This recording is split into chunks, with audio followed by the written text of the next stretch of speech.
Hi friends, இன்றைக்கி மகாநதி எபிசோடில் காவேரி கிட்ட சாரதாம்மா பேசிக்கின்னு இருக்கிறாங்க. என்கிட்ட பேசிக்கின்னு இருக்கிற பொசுக்குன்னு கண்ணில் தண்ணி வருதடி, அதுதாண்டி எனக்கு பயமாக இருக்குதுன்னு சொல்லிட்டு அவங்ககிட்ட பேச மாட்டேன் போக மாட்டேன்னு சொல்லிட்டு சத்தி ஆடின்றாங்க. அந்த இடத்துல கங்கா வரா. அம்மா என்னம்மா அவளை மறுபடியும் மனசை கஷ்டப்படுத்துறேன்னு கேட்குறா. ஆமாண்டி, எவன் வேணும்னாலும் என் பொண்ணை காசு இருக்கிற திமிரில் எப்படி வேணாலும் நடத்துவா, நான் பார்த்துக்கணும் சும்மா இருப்பேனான்னு கேட்குறாங்க. இந்த அம்மாவுக்கு காசு இருக்கிற திமிரு இன்றைக்கி தான் தெரிஞ்சுதா? அப்பயே சொல்லியிருக்கலாமே, ஒரு பணக்காரன் காசு இருக்கிற திமிரில் எதை வேணாலும் பண்ணுவான், நீ வா காவேரின்னு கல்யாணம் ஆனதுமே பிரிச்சுக்கிட்டுன்னு போயிருக்கலாமே. அப்போல்லாம் தெரியாத அம்மாவுக்கு இப்போ காசு திமிரு தெரியுது. ஆனால் விஜய் இந்த அம்மா கிட்ட ஏற்கனவே என்னை உங்கள் பையனா ஏற்றுக்குங்க, நீங்கள் எங்கள் அம்மா ஸ்தானத்தில் இருக்கிறீங்க, உங்களை நான் அம்மாவை ஏற்றுக்கிறேன்னுலாம் பேசியிருக்கிறாரு. அதெல்லாம் விட்டுடுச்சு.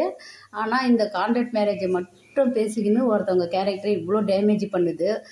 அழறா ஒரு பொண்ணு தானாக தண்ணி வந்ததுமான்றா. அப்போ அந்த அம்மா புரிஞ்சிக்கலாம் இல்லை, எப்படி ஒரு மனசில் எவ்வளோ ஆசை வச்சுருந்தா அவள் மனசு தானாக தண்ணி வருதுன்னு சொல்கிறா. அதை ஒரு அம்மாவாக இவங்க புரிஞ்சிக்கலாம் இல்லை. சரி, பொண்ணு இவ்வளோ இது பண்ணுறாள், இவன் எப்படி அவங்க கூட வாழ்ந்துருப்பா, அப்போ அவன் நல்லவனானு இவங்க யோசிக்கலாமா? அதெல்லாம் யோசிக்காமல் கெட்டவனாகவே யோசித்து என் கூடவே இருன்ற போல் பேசுகிறாங்க.